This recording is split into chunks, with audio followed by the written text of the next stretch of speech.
Hello, students. Suppose you have come back home after shopping. Now you want to know the exact amount of money you have spent on the things you bought. You prepare a list of the materials you bought along with their prices. Now let's see how much money was spent. So the total amount spent was rupees 355. As we observed in the above activity, it is easy to find the total amount spent due to a tabular representation. This was possible using Microsoft Excel. Microsoft Excel is one of the most widely used spreadsheet software around the world.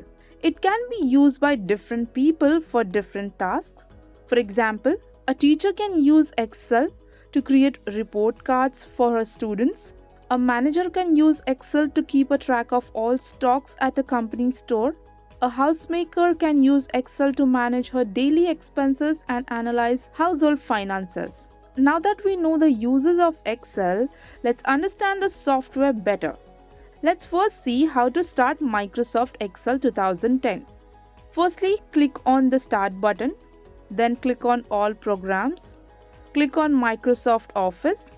From the drop-down menu, select Microsoft Excel 2010.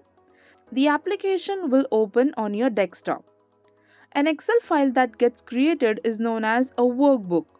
In Microsoft Excel 2010, each workbook has 3 worksheets by default. Each worksheet has rows and columns to work upon. Now let's first understand the main components of the Excel window. First is the title bar. It displays the application name and the file name on which the user is working.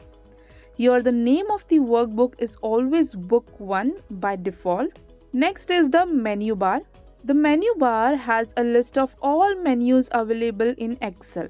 Each menu option provides different features that reflects its effect on the worksheet and the data. Then we have the rows and columns. Horizontal lines in the worksheet are called rows. They are represented by numerical values like 1, 2, 3 and so on. There are 10,48,576 rows in one worksheet. The vertical lines in the worksheet are called columns. They are represented by letters like A, B, C and so on. There are 16,384 columns in total in MS Excel 2010. A cell is the intersection of rows and columns that forms a small rectangular box. The content is typed in this box. When a cell has black thick border around it, then it is known as an active cell. Then we have the name box. It displays the name of the active cell from the entire sheet. So here the active cell is C5. Column name C and row number 5, hence the cell name is C5. And the data entered in the active cell is shown here, which is known as the formula bar. Next is the sheet tabs. These are the actual number of sheets in Excel workbook file. A user can add or delete these sheets from the workbook as and when needed. We can add more sheets using the insert option. I hope you haven't got confused between these terms, workbook and worksheet. They both are different.